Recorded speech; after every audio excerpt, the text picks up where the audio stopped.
सालाबादप्रमाणे यंदाही रमजान ईदचे औचित्य साधून अंबरनाथ नगरपालिकेचे माजी नगराध्यक्ष व नगरसेवक अब्दुलभाई शेख यांच्या माध्यमातून अंबरनाथ पश्चिमेकडील स्वामीनगर, शास्त्रीनगर, गांधीनगर, भगतसिंगनगर, सिद्धार्थनगर येथील मुस्लिम बांधवांना शीरखुर्मा साहित्य वाटपाचा कार्यक्रम आयोजित करण्यात आला होता। यावेळी सदर परिसरातील शेकडो गरजू मुस्लिम बांधवांना अब्दुलभाई शेख यांच्या हस्ते शीरखुर्मा साहित्य वाटप करत पवित्र रमजान ईदच्या शुभेच्छा देण्यात आल्या। तसेच गुढीपाडव्यानिमित्ताने शहरातील नागरिकांना देखील शुभेच्छा देण्यात आल्या। यासाठी नागरिकांनी अब्दुलभाई शेख यांचे आभार मानले। या व्यतिरिक्त अब्दुलभाई शेख यांच्या माध्यमातून शहरातील सर्व धर्मीय अंध बांधवांना व त्यांच्या परिवारांना शीरखुर्मा साहित्य वाटपाचा कार्यक्रम देखील आयोजित करण्यात आला होता।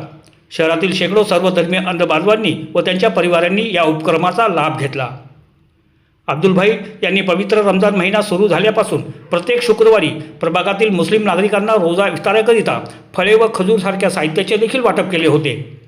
अनेक कष्टकरी नागरिकांना याचा लाभ झाला।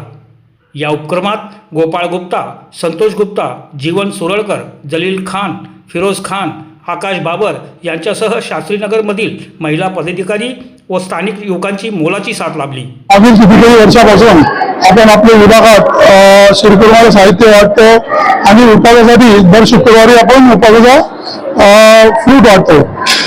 मागील काही वर्षापासून आपण आपले जे समाजाचे उपोषित अंग आहे, दुर्लक्षित अंग आहे, जे आपले अंध बांधव आहे, त्या सर्व लोकांना पण एका संख्ये बोलून त्याच्या सर्व परिवाराच्या लोकांना बोलून आपण त्यांना पण हे सर्व धर्मीय लोक याच्यामध्ये आहे त्या सर्वांना आपण शीरखुर्मा साहित्य देतोय आणि त्याच्यामध्ये एक छोटीशी अमाऊंट पण देतो। त्यांनी दूधसाठी हे आपण वर्षानुवर्षी चालू ठेवलेलं आहे आणि पुढे पण चालू ठेवू। यामध्ये आपले सर्व स्थानिक कार्यकर्ते याच्यामध्ये आपल्याला मदत करतात आणि एक सामाजिक उपक्रम म्हणून पुढे पण आम्ही चालू ठेवणार। ब्युरो रिपोर्ट, कालांतर न्यूज, अंबरनाथ।